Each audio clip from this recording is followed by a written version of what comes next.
华顺药铺。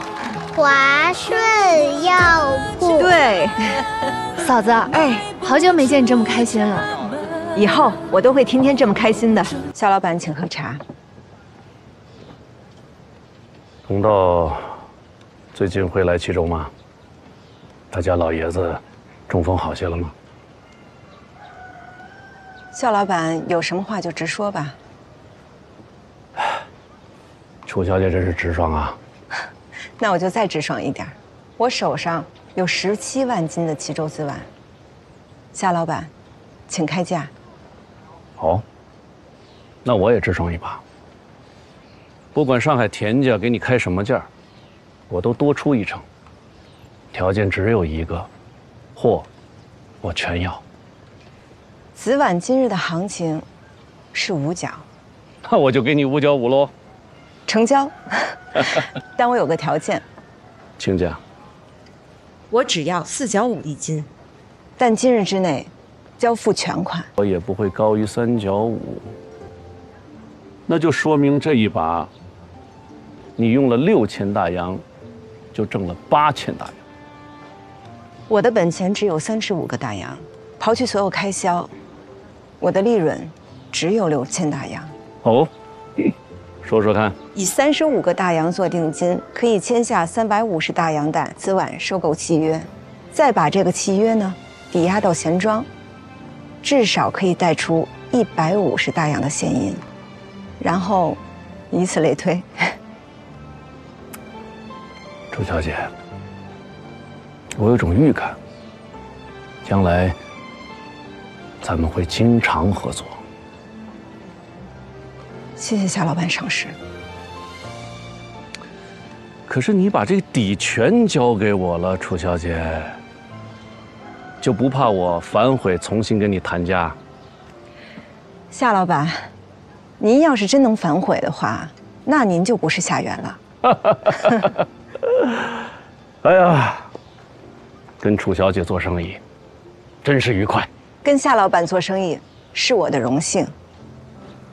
告辞。好，请。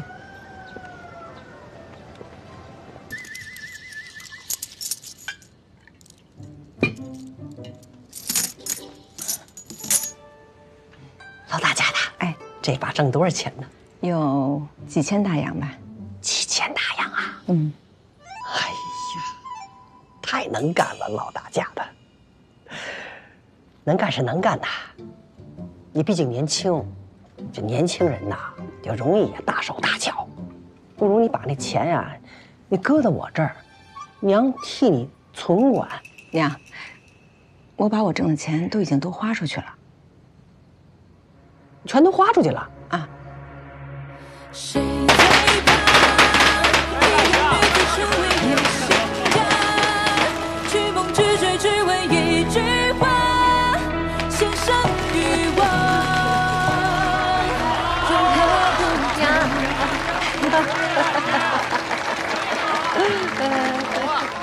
娘，你去，你去。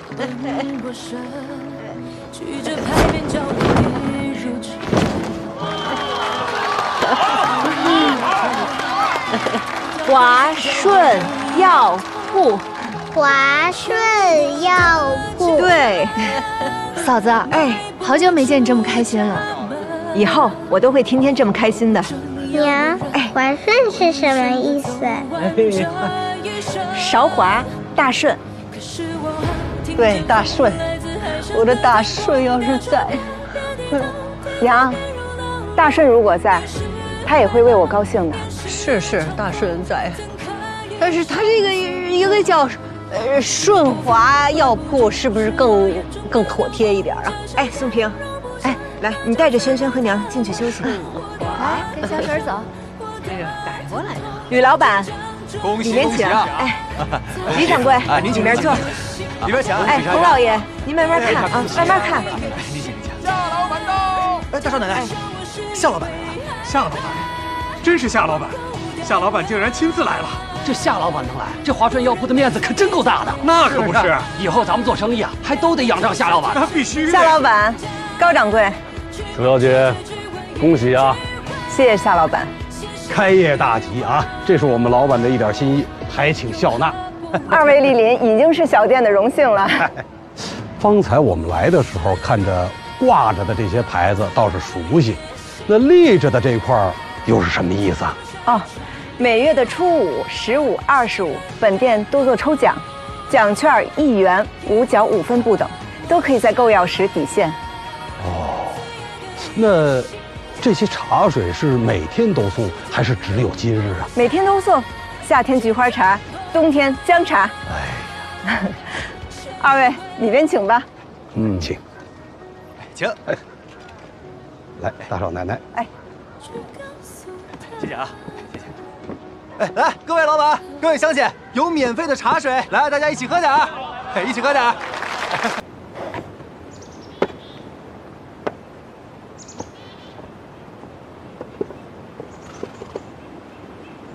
大顺儿，大顺儿，开门呢！大顺儿，大白天的你关着门干嘛呀？也不说话。大顺儿，这别出点什么事儿啊？怎么这干嘛？哎，这冻坏了娘，那是不是喝多了呀？大白天的喝什么酒啊？大哥，娘，兴许是中邪了。你才中邪了你！哎呀，你嫂子呢？我没看见。怎么回事啊？老爷，爹，这大顺儿在屋里门也不开，大白天的，你说你怎么叫他也不吱个声儿。大顺，大顺，老大家的也没在，去给我找把谱子。哎，会不会出事把他给那？嫂子，嫂子回来了。嫂子上哪儿去了？这手里拎的这是什么东西？这手里头。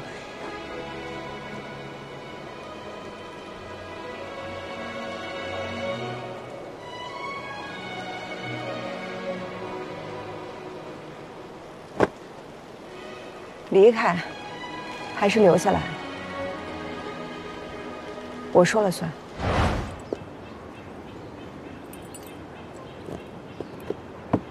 少华，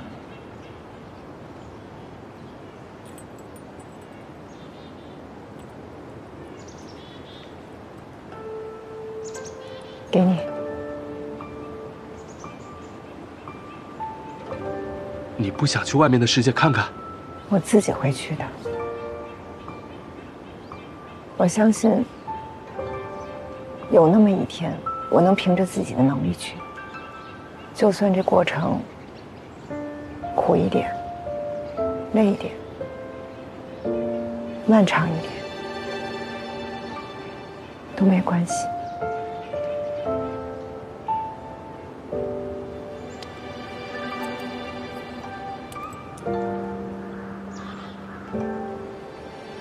一路顺风。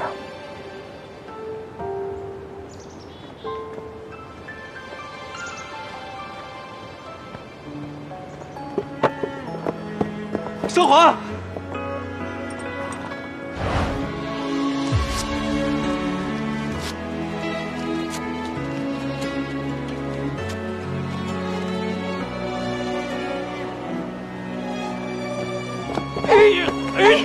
让我下来，让我下来！我不放，我开心，我开心。爹和娘都看着呢。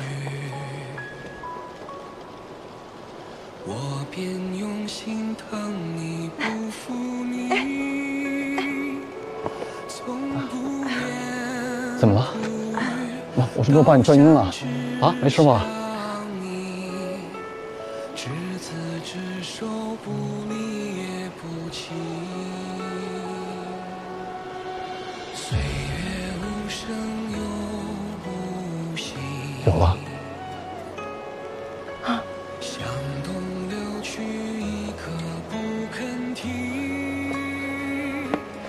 我有娃了，爹，我有娃了，有娃了，我有娃了，有娃了，我有娃了，有了，爹，有了，哎呀，有了。一生只守护你一人，不让风雨侵袭你一分。我心就是一座桥，只守护你，让你轻慢，偏触进我的心。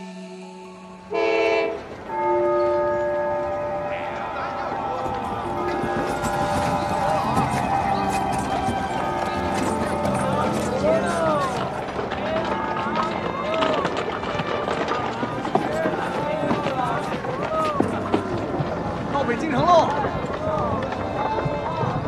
哇，这儿楼好高啊！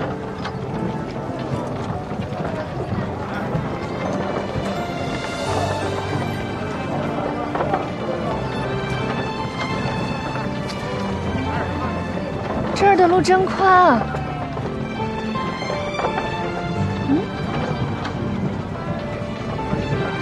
哎，这是什么人？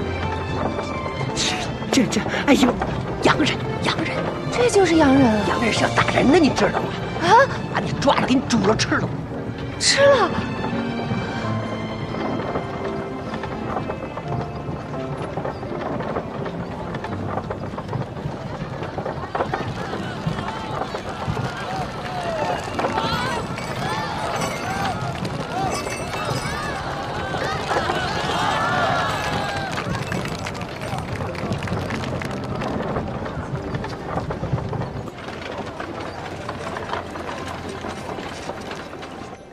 娘，哎，这个院子可是没以前那么大哈，但是甭管怎么说，总算是咱们在北京城安了家了。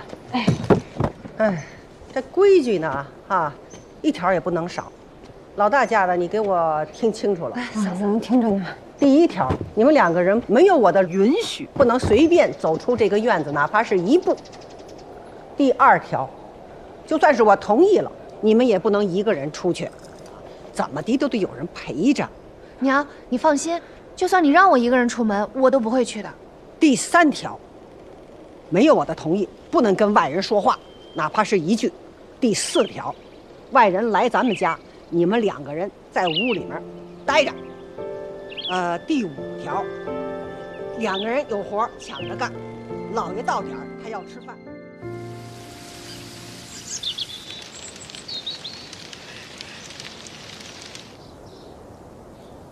这糖醋味儿啊，你就记住了，1、2、3、4、5。这1勺料酒，2勺酱油，3勺糖，4勺醋，5勺水。1勺料酒，2勺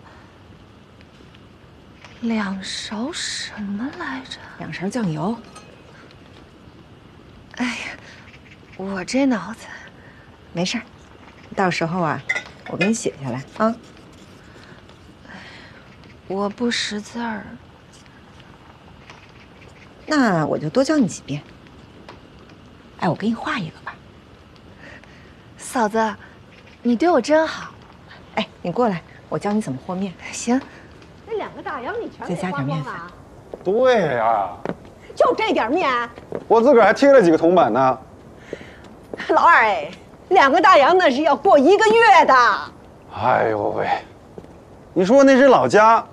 这儿可是北京城，那什么玩意儿都贵呀。说了不好听的，你出去喝口凉水，人家管你要钱呢。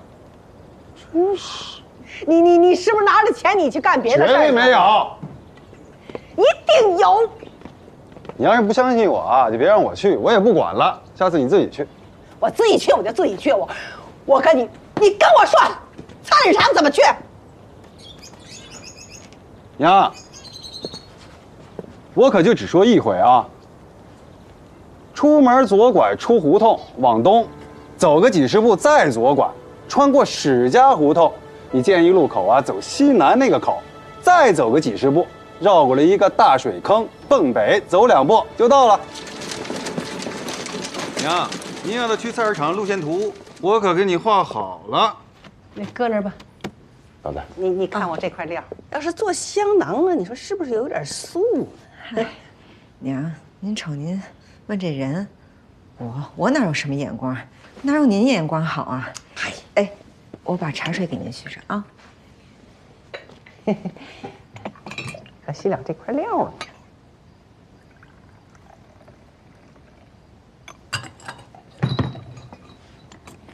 娘，来喝茶，茶烫啊。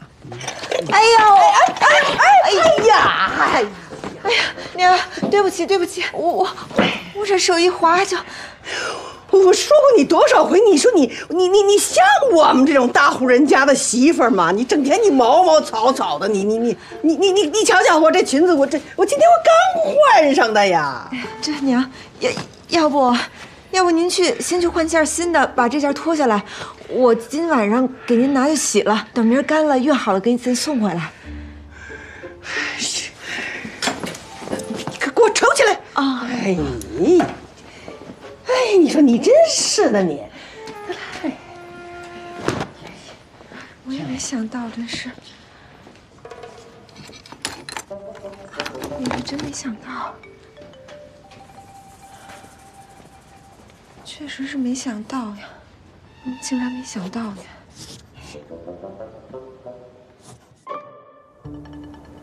这怎么还没开饭啊？娘还没回来呢。这都几点了？要不你先吃吧，你吃完了赶紧给爹和大顺送饭去。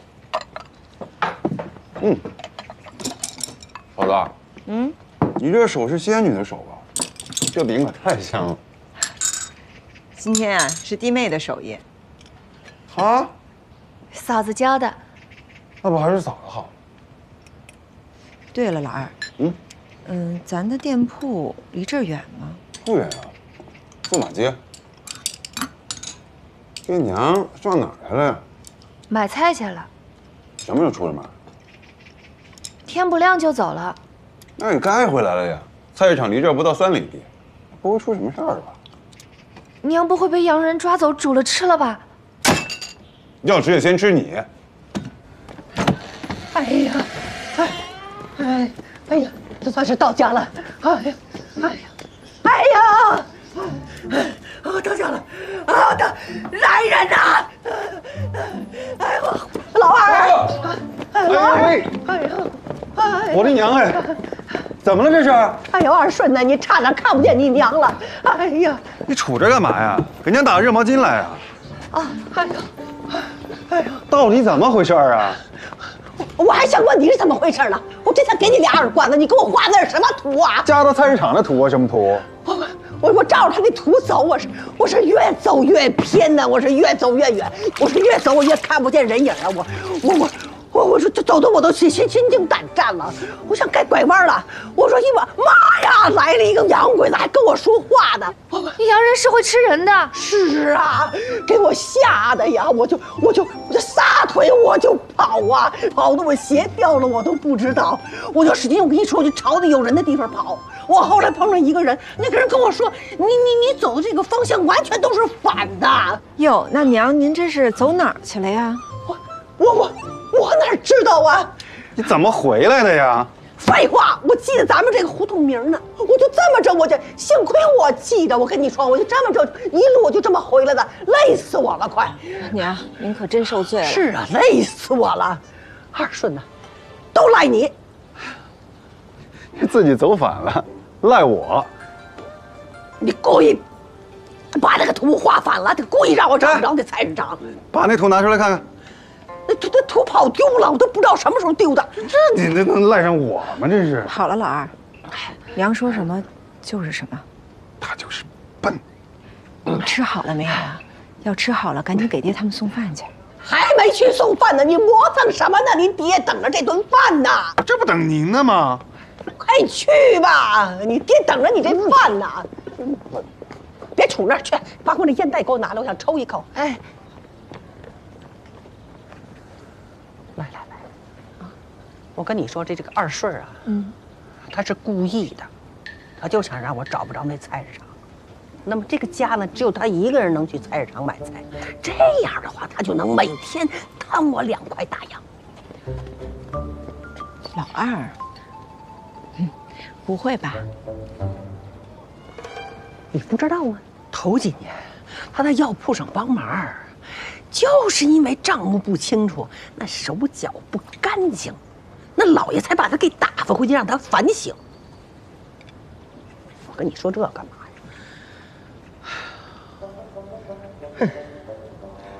呀？娘，那明天还是您去买菜吗？你是觉得我今天还被惊吓的不够啊？哦，那还是老二去吧。不行，再富有的家庭也禁不住他这么办。唉，可咱家这现在存的米面油，也就够今天这一天的了，这可怎么办呢？要不，明儿个我去试试，我买。你不能去买菜去，你不在家，这家里的这饭谁做？这家务谁干呐？弟妹可以呀。他做那饭那多难吃，你咽得下去啊？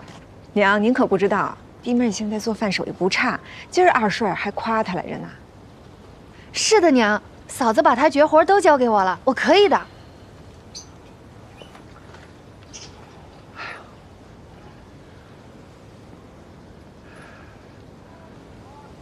哎呀，娘，按理说呢，娶了2个媳妇回家，您正应该享清福，不是？娘，要不明儿就让我去试试，如果我不行，咱再想别的办法。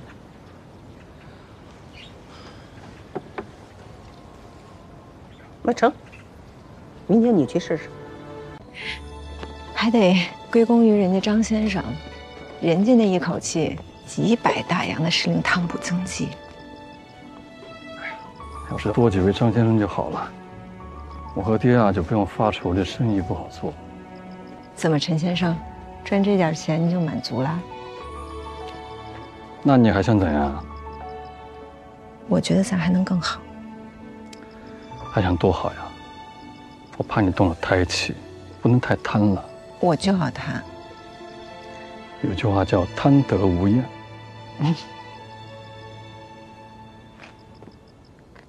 走吧。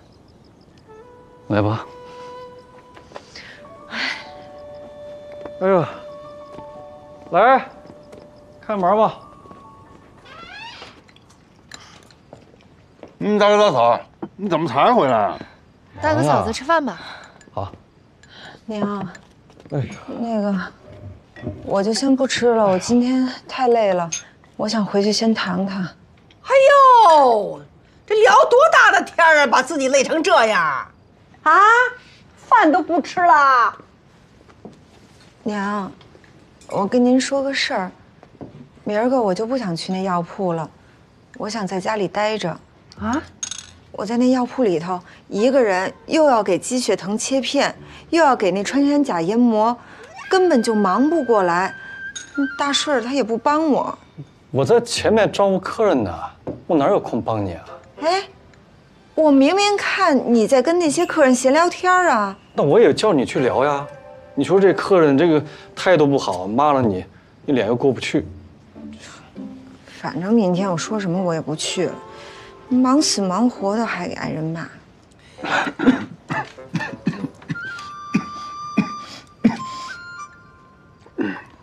老大家的，你别忘了，你不是什么富贵人家的千金大小姐，药铺上帮个忙干点活，不是人家骂你2句又怎么了嘛？娘，哎呦，您可不知道那个药铺里头，反正我是真受不了了，娘。受不了你也得受。明天啊，你说什么你得去药铺上啊，去帮忙，别老想着怎么偷懒儿。啊！哎，好吧，那赶紧吃东西。陈家大少爷，谁呀这是？陈家大少爷。哎，你们先吃，我去看看啊。娘，我也去看看啊。你，陈家大少爷。怎么了，大少爷，我家栓子突然肚子疼，大夫给开了药，可是呀，跑了好几家药铺都关门了，你帮个忙吧。好，别着急，大婶，你需要什么药，我现在去帮你找。哎，有劳了。你先回去吃饭，别等我了啊，去就回。走吧，走吧。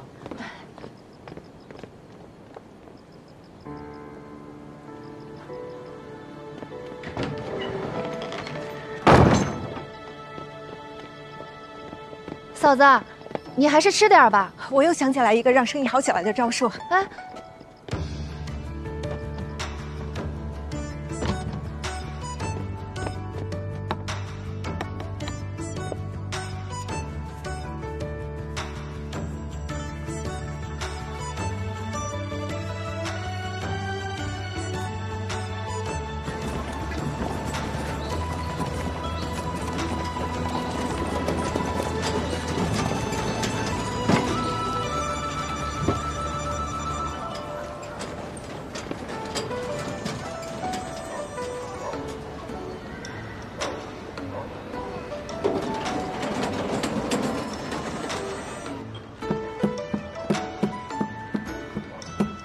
人参1.5钱，炒白术5钱，茯苓3钱，山药4钱，莲子5钱。张海龙，曹春生，您稍坐片刻。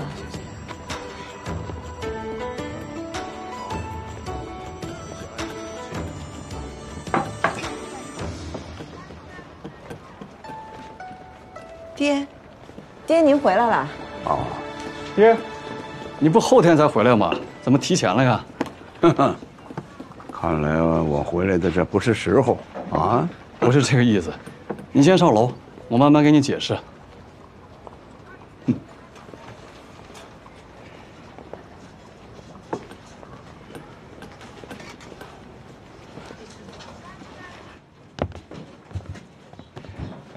我这才走了几天呢，这就乱成这样了。哎呀，爹，您别着急嘛。来，您坐。你先看看这个，看看账单。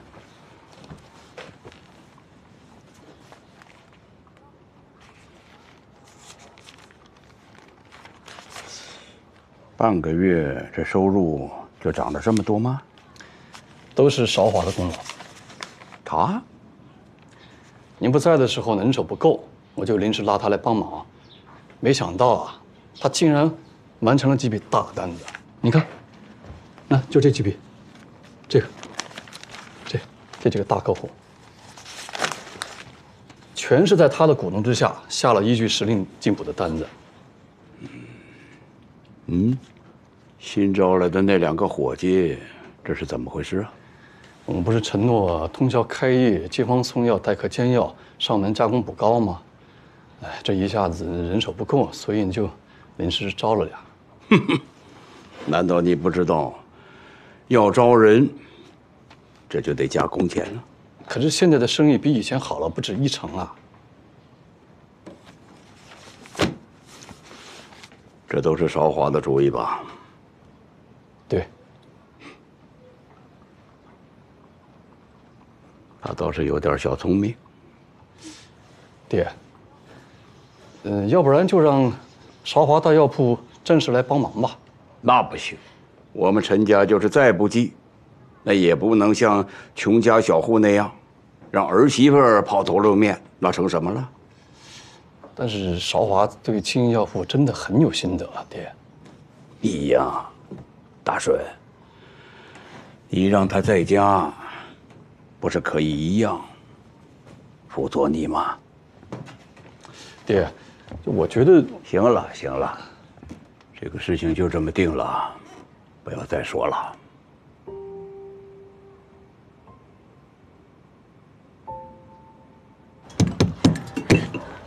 我不想在家待着。我倒觉得，眼下你回家待着比较妥当。为什么？你想想，你肚子里现在有个孩子，你别忘了，你要在药铺帮忙，每天天不亮就得出门，天黑了才能回家，这路上来回奔波，万一要有个闪失，伤着孩子倒没事，但要伤着你，那我就可太心疼了。大叔，我不怕累，我也不怕辛苦，你知道对吧？我知道，我知道。我就怕被圈到那个院子里面一辈子。我知道，我知道，不会的，不会的，啊，你相信我，我保证。等你生完孩子，坐完月子，我一定想办法说服你，让你在药铺做事情。啊，还要等？你再坚持几个月。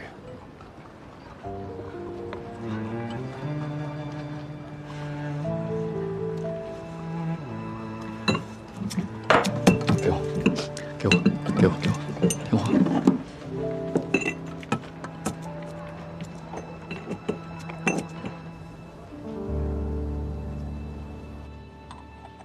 娘，热水给您打好了。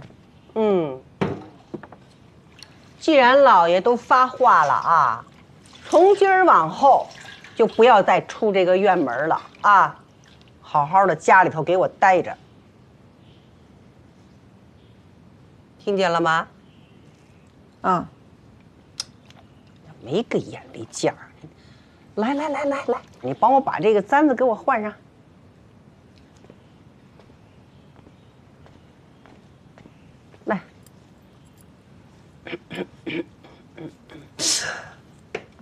你不是给我？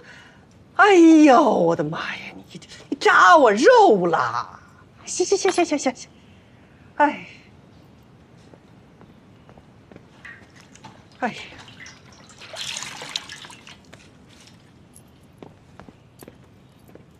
哦，凉毛巾呐！你说你让我擦哪儿？哎呀，怎么着？说你两句你就不爱听了，还跟我耍脸子？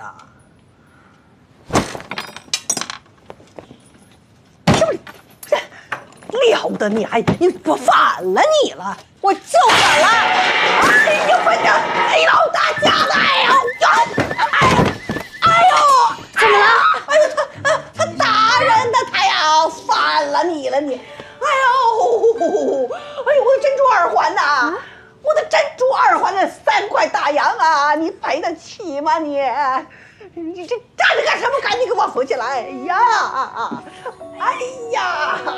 珍珠粉涂面，令人润泽好颜色。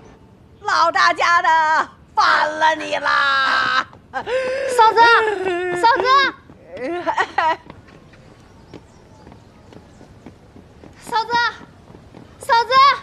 我们不能随便出门的。大顺，少华，大顺，怎么了？爹，珍珠粉。怎么了？什么珍珠粉？来，你坐，快扶他坐，慢慢说。爹，咱可以把这珍珠磨成粉，然后再混合着当归、桃仁、川芎、白芷、白附子、白及的粉末，制成让皮肤变白的美容粉来卖。美容粉？对，这除非是生病啊，这一般人都不会进药铺，就算是去药铺也是就近，所以药铺的生意只能覆盖3里内的人家。但是咱要是卖这美容粉，那就能打破这2种限制，让咱陈记药铺提高2成的收入。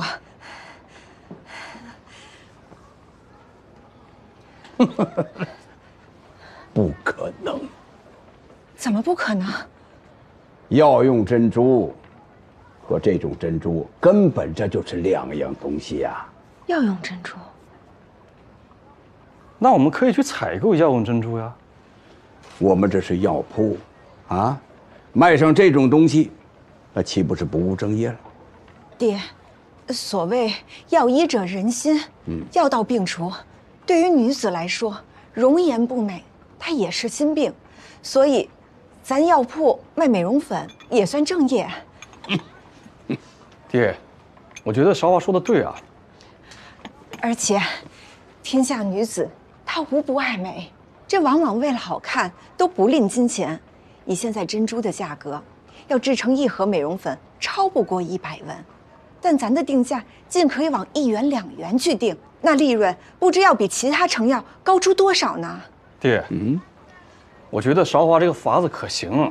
你一家药铺要想发达，你必须得有属于自己的秘方秘药。我们陈记药铺一直这个生意上不去，就这方面吃亏啊。但是现在我们可以把这个美容粉做成我们自己的秘药，那陈记药铺发达不就指日可待了吗？哎呀，大顺，你现在这也是一套一套的啊！爹，我都是跟韶华学的啊，我也是从爷爷那儿听来的。没想到啊，你还在你爷爷那儿得到了真传了。算不上什么真传，只不过是小时候爱听爷爷讲故事，所以不知不觉的也学到了一些东西。好，挺好。爹，要不就让韶华正式到药铺来帮忙吧。你说以他的才干，你天天就在家里洗衣做饭，多可惜呀！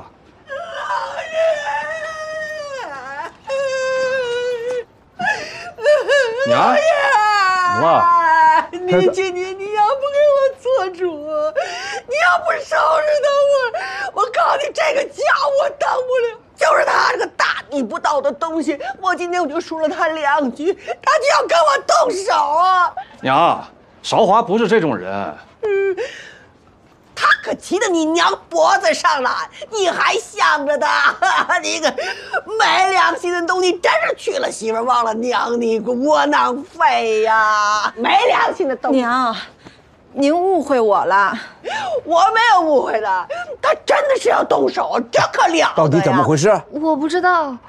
不知道就把你娘扶到这儿来了？老爷，他满嘴的胡说八道，还不承认？娘。我刚才啊是为咱家药铺想到了一个秘方，然后这一时兴奋，就把这水盆给打翻了。哎呦，娘，我在这儿给您赔个不是，是我不对，我动静太大了，让您吓着了。娘，你看，那都是误会了。受不起哟，老爷。行了，别哭了，我都知道怎么回事了啊。老爷，韶华，哎，爹，我下。哎呀，你既然做了我们陈家的媳妇儿，那就得守我们陈家的规矩，啊，孝顺父母，谨言慎行。就算你娘，她的做法不能如你的意，那也要呢顺从包容，这才是正理吧。爹所言极是，韶华错了。你这个孩子啊，聪明有余，涵养不足。难当呢，料理家务的重担，也不配在这个家里呢享受清闲。罚你到药铺来办公。真的？必须重重的罚。那老爷就这？家和万事兴，罚他了啊！这样，把你娘扶回去，好好休养，啊！想开点吧，去吧。顺盆，你们都让慢点啊！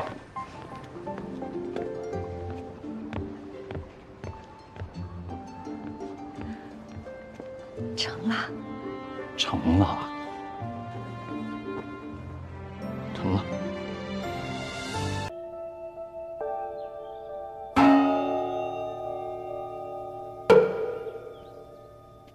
女施主，这是你请的5行平安符，可呵护元神，平安吉祥，化解8字中的不利煞气。愿施主谨慎保管，平安快乐。谢谢师父。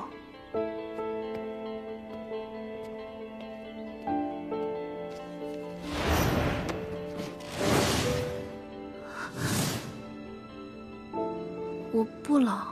放心，我会尽心尽力的，护你周全。你既护我周全，我必投桃报李。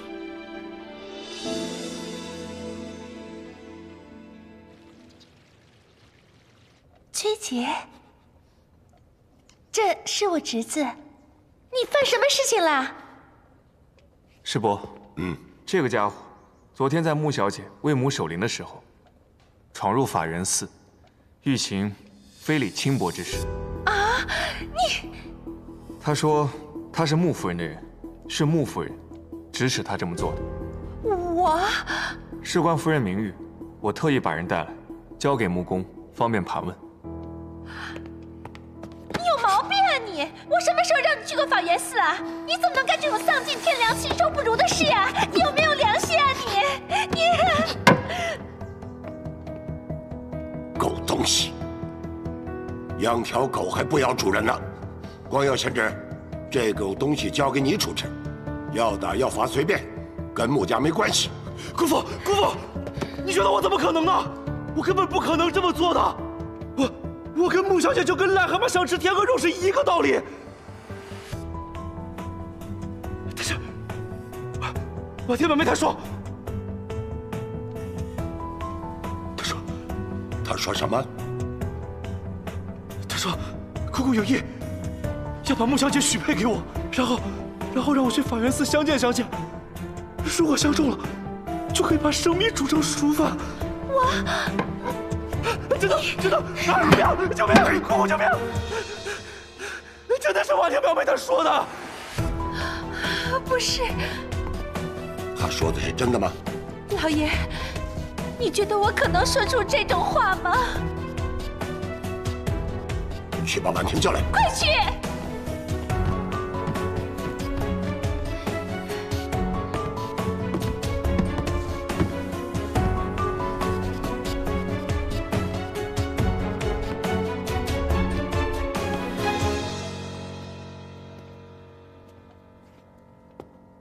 婉婷，这狗东西昨天潜入法源寺，企图强暴婉琴。他说是你让他去的，是吗？我没有，表哥，你怎么能这样说呢？我哪里对不起你了？你这样说，明明是你跟我说的呀！你说姑姑有意把穆小姐许配给我，让我去法源寺见她，说我相中了，我就可以直接上了呀！你在说什么呀，爸？我一个未出阁的姑娘，我怎么可能让你做这种事？你就是这么说的呀！你专门去金楼找我的呀！崔少爷，把人放了。穆府的大小姐，我请表妹。走。大小姐，大小姐，他怎么来这儿？那些仆人全部都是证人。若不是你告诉我的，我怎么知道萧夫人出殡？我怎么知道穆小姐守夜？我昨天确实在金楼赌场碰到了你，正好碰到你被伙计追债，所以我才帮你还了钱。表哥，你怎么能这样说我啊？你跟我说，日本来的穆小姐抢了你的风头，让我收拾她，让我给你报仇，是不是你跟我说的？我没有，你说谎！你，老爷，都是我不好，我就是太惯着你了，给你惯坏了，说话做事蛮横无理，口无遮拦。但他也是那种刀子嘴豆腐心的叨叨啊，他不可能做这种伤天害理的事情啊。你说婉婷小姐指使你，还有证据？证据？还真有证据，就是那个支票，那个支票就是证据。支票？对。婉婷，到底有没有这回事？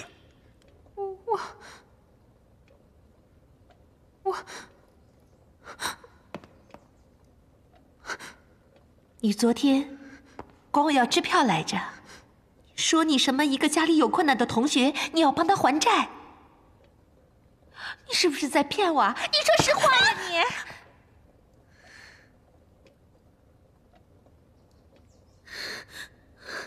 爸，我昨天确实是碰到他了，可是我是看在你和我们家沾亲带故的份上，怕你多了手指丢我们穆家人的脸，所以我才帮了你，没有告诉妈妈。你这孩子！我听你好好说话，这是要出人命的，出人命的，你知道吗？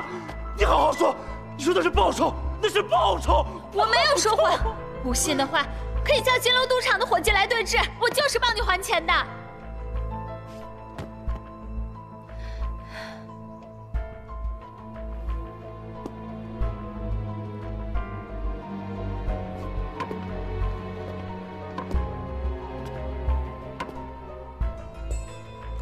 婉晴，这件事情是爸爸不好，考虑的不够周全，应该派人和你一起去。当然，婉婷也有问题，要不是她乱咬舌根子，也不会让这种无耻之徒钻了空子。念婉婷无心之失，她也承认了错误，就原谅她，好吗？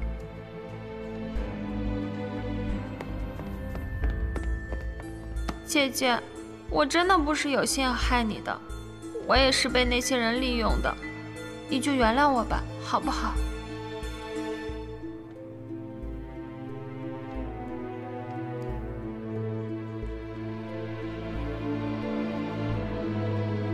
一切都听爸爸的。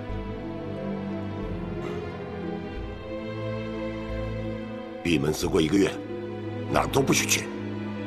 嗯。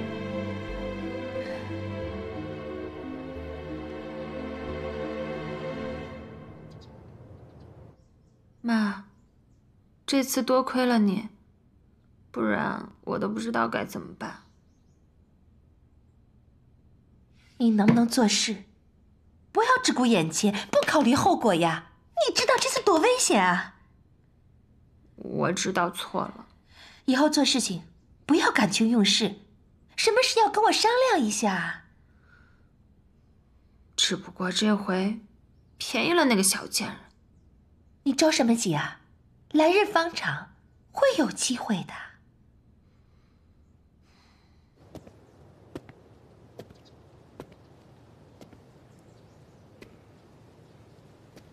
我没想到，穆世伯会这么轻易就接受那番解释。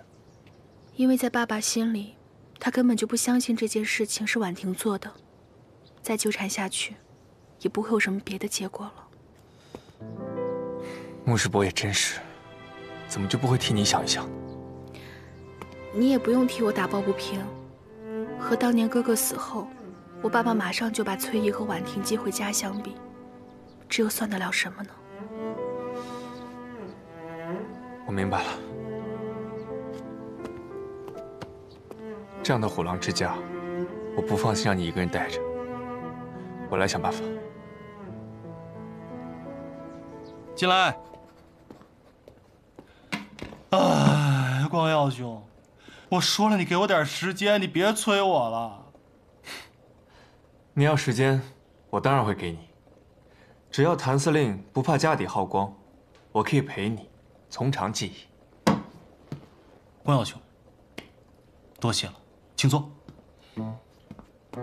我来找你，也不是因为方案的事，其实是有些其他的事，想请谭司令行个方便。啊？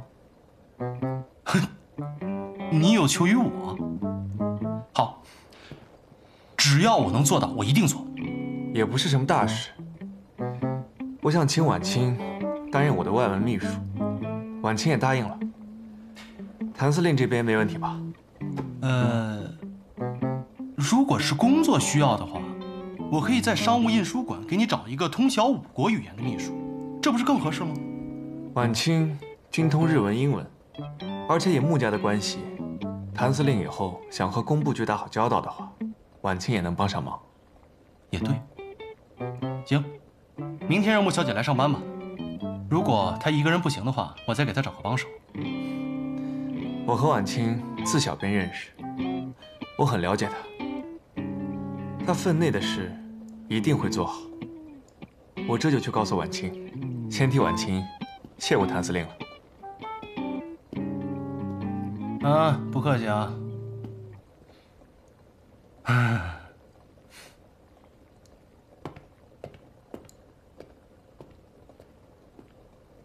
真是早了不起啊！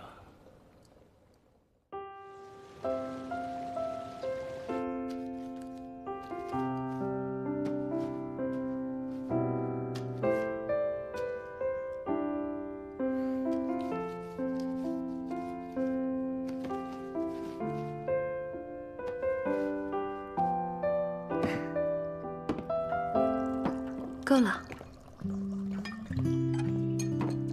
早啊，早啊！夫人早，哎，世伯早。啊，早，来，坐下吃饭吧。睡得好吗？嗯。多吃点，等一下要上班了。好。啊，老爷，喝粥呀。啊，好。光耀，刚才谭司令来电话，想让婉婷去做你的外文秘书，手续都已经办好了。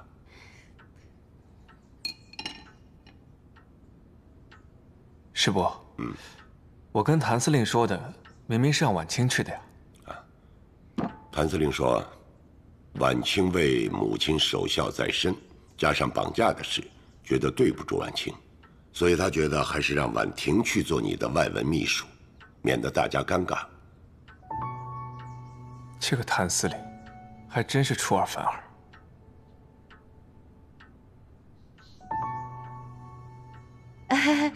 光耀啊，其实婉清、婉婷这两姊妹啊，做你的秘书，用谁都可以的，用得顺手就好呀。夫人，哎，司令部的外文秘书对英文、日文，包括国文要求都非常高。婉婷现在恐怕难以胜任。光耀哥哥，我在上学的时候学习是不怎么好，可是我现在已经很努力的赶上了，而且你都不让我试试，怎么知道我不行啊？婉婷小姐，这是工作，不得儿戏。光耀啊，侬可不知道，婉婷用起功来哟，哎呦，聪明的不得了啊！你呀，就给婉婷一个机会吧。嗯。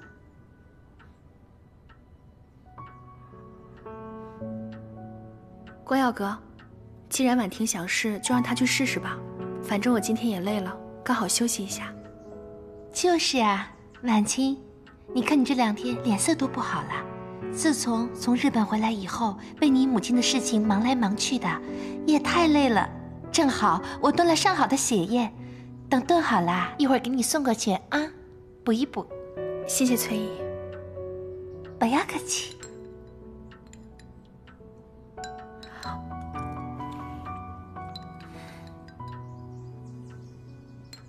光耀哥哥，你多吃一点，一会儿我们还要去上班呢。我吃饱了，你们慢用。爸爸妈妈，我也走了。哎，光耀哥哥，等我。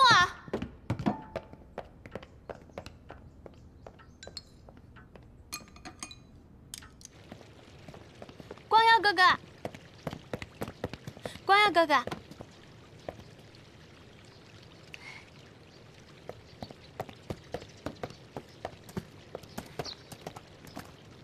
我帮你开车门吧。嗯。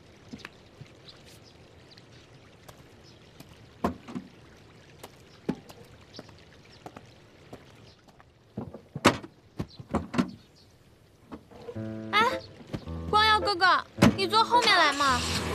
开车。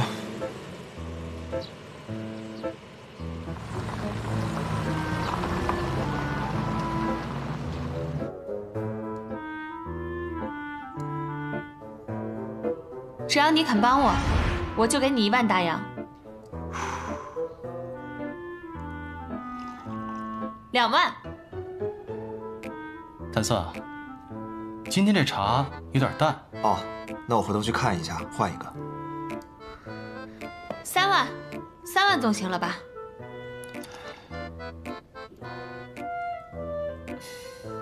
莫小姐，请吧。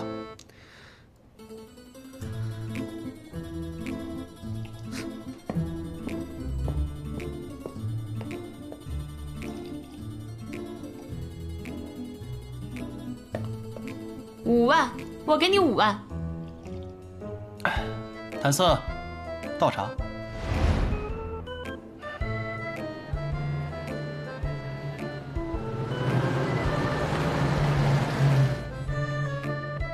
司令，你这是要出去啊？哎呦，5万小姐来了。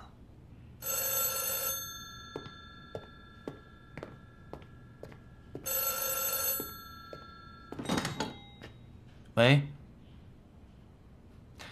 今天不是第1天上班吗？怎么人没来啊？少装算了，我有话问你，老地方见。好。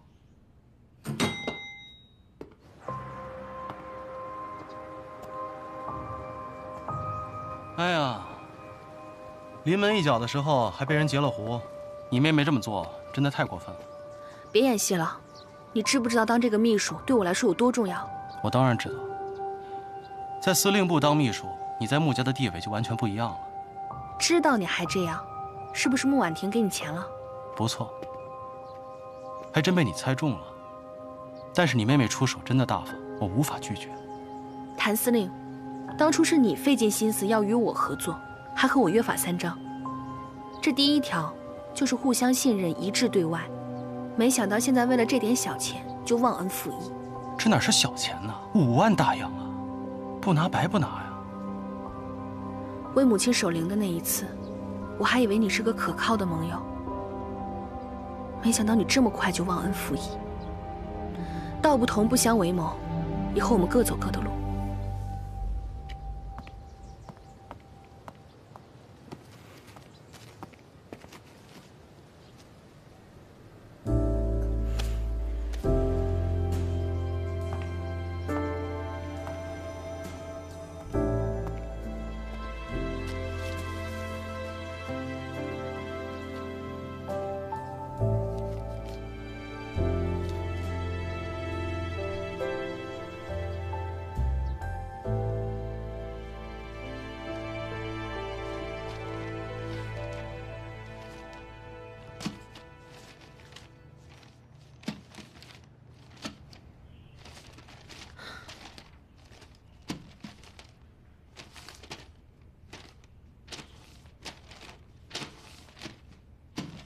哼。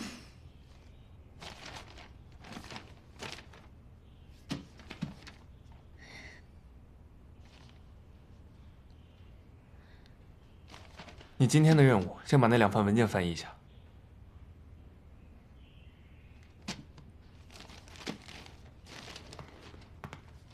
光耀哥哥，你看这份日文的，我看了半天，就只看懂了1句。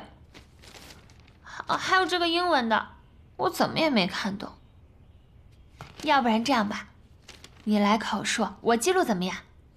不好意思，我这边还有很多文件。 今天实在没时间，不会你就查字典吧。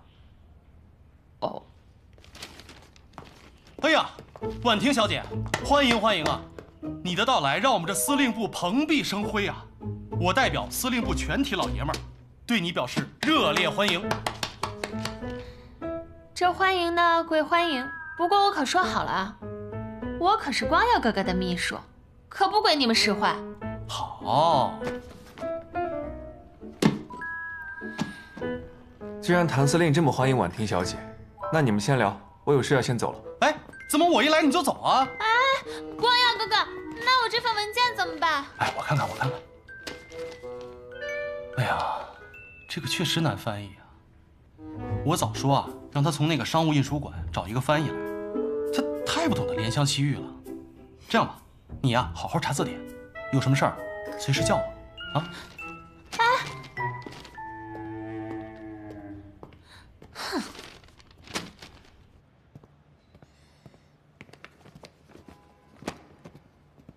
徐督办，这是我们司令让我交给您的。什么意思？啊，这是顾月霜小姐的电影首映礼，她希望您和穆婉清小姐可以一起参加。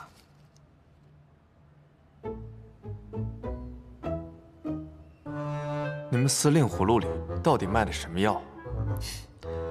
我们司令让我转达您，他答应您的事儿一定会办到，只是对于女人，不能硬碰硬，要明修栈道，暗度陈仓。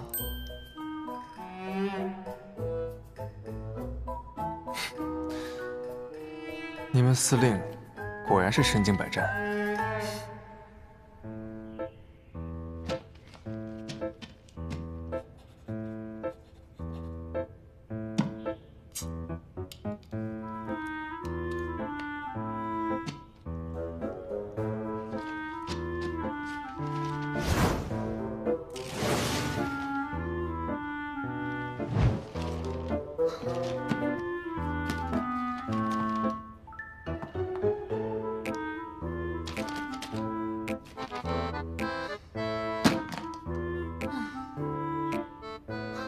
我早说啊，让他从那个商务印书馆找一个翻译来，他太不懂得怜香惜玉了。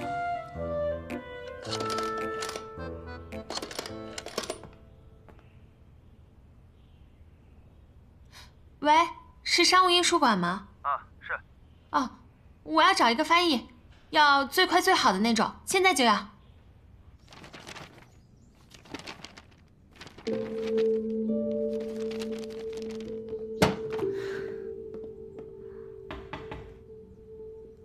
光耀哥，你怎么回来了？今天是顾月霜主演的电影发布会，谭司令给了我2张票，我想请你一起去看。这个谭玄林到底在搞什么？怎么，你不想去吗？啊，没有啊，我也是顾月霜的影迷，很喜欢看她的电影。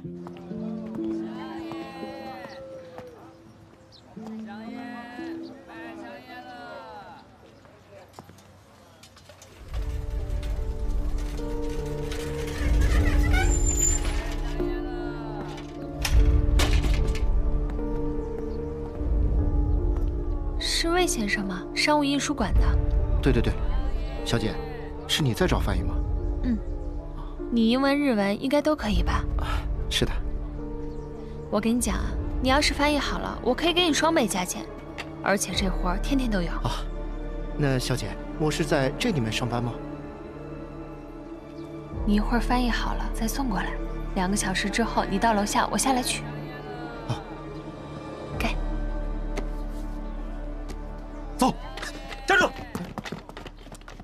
干什么的呀？我是来取文件的。取什么文件呢？来看看。哎，你们干什么？哎，不要动，别动！你们干什么？私自将保密文件外传，这是要上军事法庭的。这是你们徐督办让我翻译的，他说我找来帮忙的，我可是你们徐督办的秘书。我们现在需要关你禁闭，一切都等徐督办回来再说。我可是你们徐督办的未婚妻。到底是徐督办的秘书还是未婚妻啊？未婚妻兼秘书，明白了吗？哦，明白。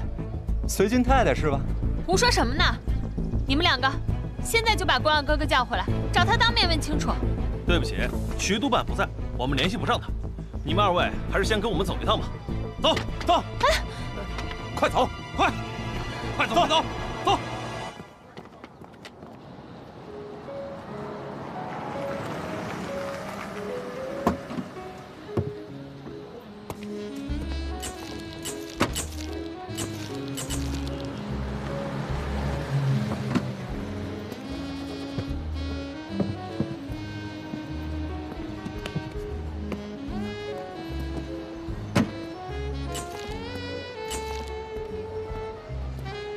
局督办，婉清小姐。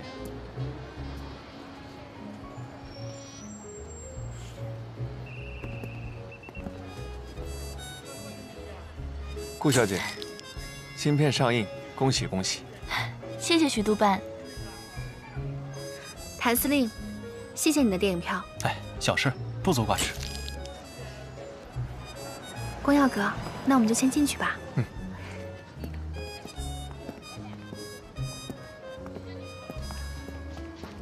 走吧，请。到。你好。好，谢谢。1号厅贵宾席，2位是情侣座，请。谢谢。请。谁给他们安排的情侣座？我啊，好人做到底嘛。今天是我新电影发布会，你笑一笑，笑一笑啊！顾小姐，看这里，顾小姐，看这里，顾小姐，看这里，小姐。顾小姐，苏少帅，裴少帅。哟，谭司令也在。苏公子总是不请自来啊。顾小姐的新片上映，我这个影迷可是一直都关注着，这专程和老裴一道过来捧场。顾小姐不会不欢迎吧？欢迎，当然欢迎。来，给苏少帅和裴少帅一个情侣座。走吧。走。请，请。情侣座。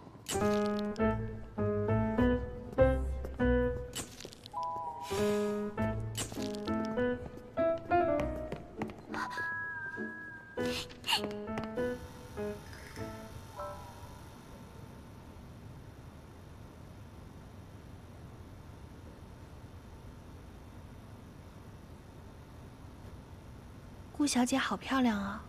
是。你之前看过她的电影吗？没有。夏叔叔，你刚刚是不是吃醋了？故意捉弄苏公子？没有。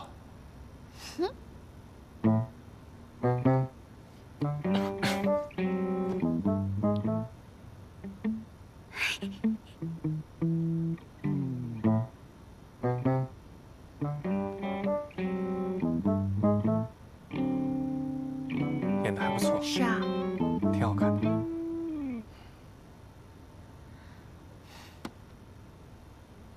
你好好看电影行不行？哦，好。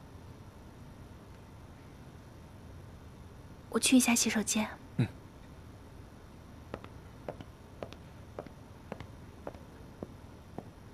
去一下洗手间。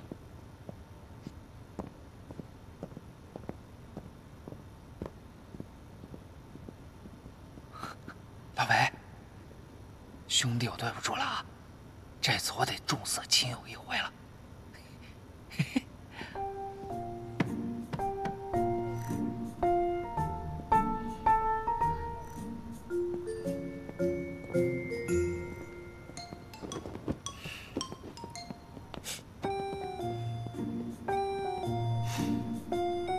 苏公子，这里有人了。现在不是没人吗？我说2句话就走。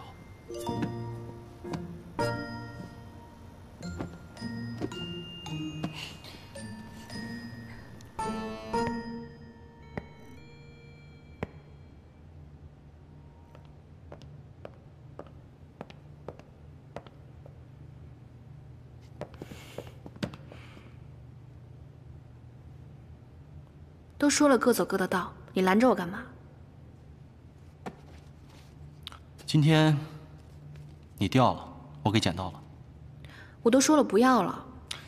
就一直很好奇，为什么你跟我吵完架就把它给扔了？心情不好扔着玩呗。你不会是给我下了什么皱纹吧？小人之心。我捡到了，就算是我的了。我要回去研究一下，等知道了是什么再跟你算账。不可理喻。我比他差得远，论家世，论才华，论相貌，他哪一点比我强啊？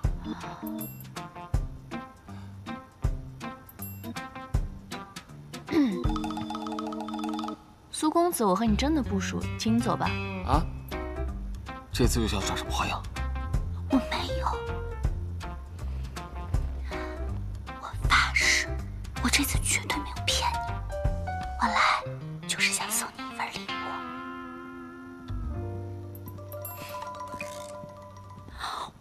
我不跟你说了，我先走了。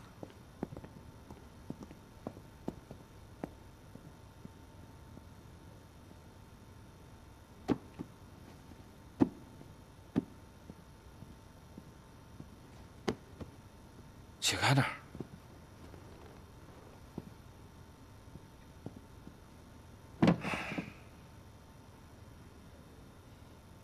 油盐不进，这顾月霜，绝对是我情场上的滑铁卢。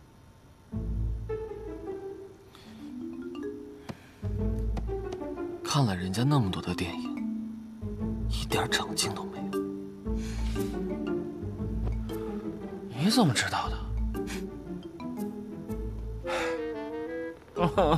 老裴，我真的受伤了，你快安慰我一下。滚！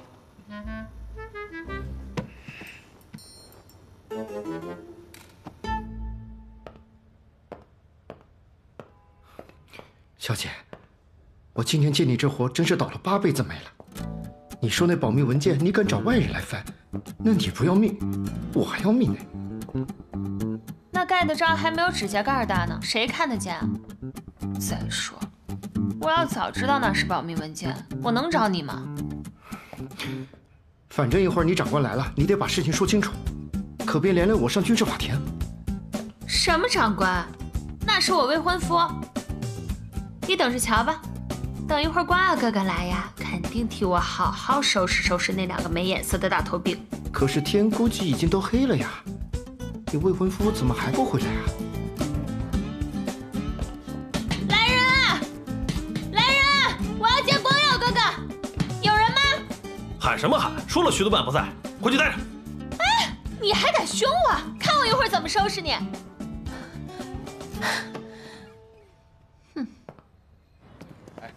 来拿好啊！谢谢，先生，给太太买一枝花吧，买一枝花1块钱。哦，好啊，我要这就好了。这么漂亮的姑娘，怎么能叫太太呢？应该叫姐姐。好嘞，你稍等啊。小朋友，你还挺懂做生意的嘛？啊，来，这花啊，叔叔都要了，送给你。谢谢小叔叔。来，给你钱，不用找，徐督办的那份我也给。谢谢叔叔。去吧。谭司令，这是花团锦簇，我这是一枝独秀，倒也挺应景啊。嗨，要么说徐督办是文化人，我是个粗人，不会说什么漂亮话。但是我只知道，美女喜欢的东西，自然多多益善嘛。看来谭司令是不知道弱水三千只取一瓢饮的道理。光耀哥，谢谢你的话，我很喜欢。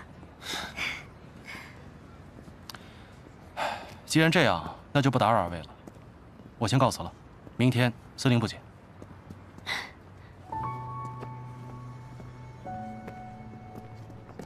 走吧。嗯。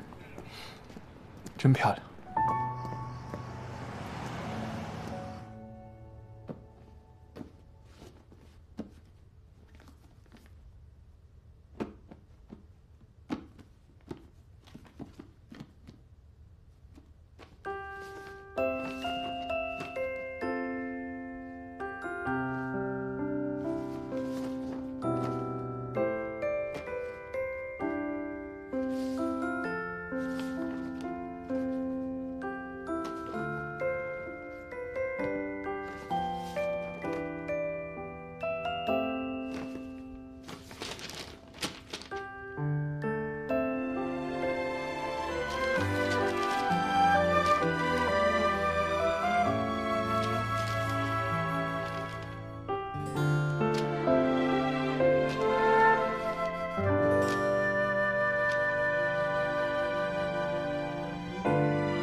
哥哥，哎呀，婉婷小姐，真是抱歉，手下不懂事，有眼不识泰山，让你受委屈了。就是的，你那2个士兵也太不懂事儿了，二话不说就把我关在里面。谭司令，你可得好好管管你的兵。管，必须得管。你听，听见了吗？这给你出气呢。行吧，不过怎么是你来了？光耀哥哥呢？哦，你说徐督办啊？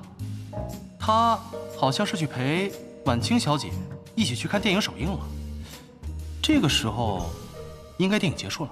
什么？看电影？啊，你不知道吗？婉清小姐是顾月霜的影迷，所以光耀兄呢就跟我要了2张贵宾票。哦，好像还是情侣座的。哎，婉清小姐。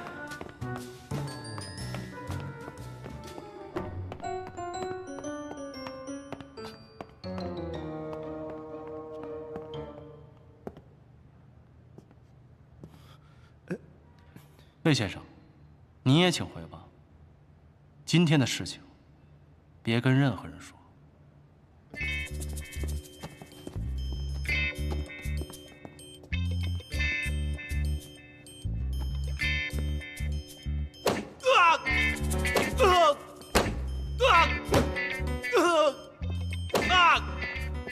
可以了，晚上还要盖呢。是。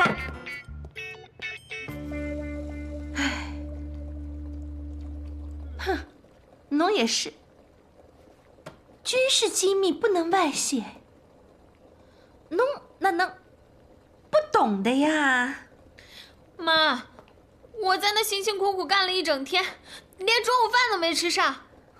可人家那个小贱人拉着光耀哥哥去看什么电影首映，合着我干了一整天，倒为他人做嫁衣了。我图什么呀我？你还怪别人呢？是你自己做事情不过脑子呀。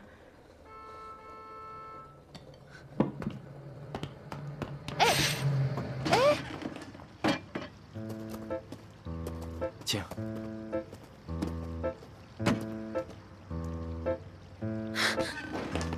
侬要干什么呀？啊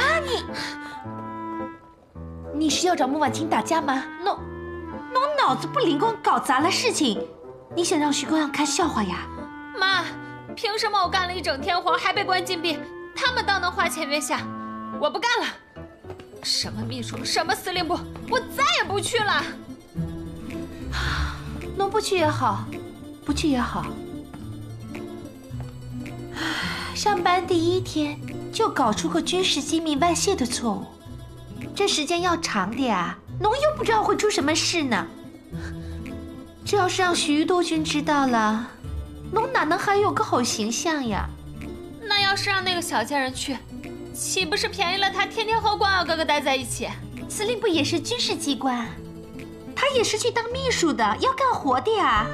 侬以为他是约会呀？算了算了，不去了。你说你做事情搞拎不清，5万大洋呀，就买来你去司令部上班1天，白白打了水漂呀。